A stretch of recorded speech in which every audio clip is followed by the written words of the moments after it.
Бәріңе сәлем, сенімен Дайреп. Бүгінгі видеода мен саған TikTok туралы айтатын болам. Ендеше кеттік. Қазіргі кезде өзіңнің жеке контентіңді, яғни фото, видео, коллаждарыңды шығаруға болатын социальный сеттер өте көп. Қытайлар шығарған TikTok приложениесі Instagram-мен, YouTube-пен, Facebook-пен салыстырғанда атақтылығы олардан қалмайды. TikTok-та өте жақсы табыс табуға болады. Өзіміздің жеке страницамызды қалай дамытуды бірге қарайық.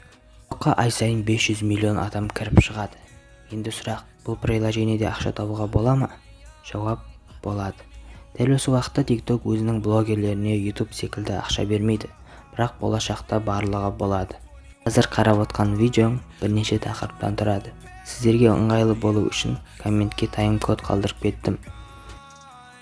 Бірінші тақырып: TikTokта оңай ақша жасау. Миф немесе шындық? TikTokта ақша табатын схема немесе магический формула жоқ. TikTokқа келемін, видео түсіремін, 2 айдан кейін вилламда отырамын дейтін құпия техника жоқ. Аздап терлеуге тура келеді. Мен сіздерге бірнеше кеңес беремін.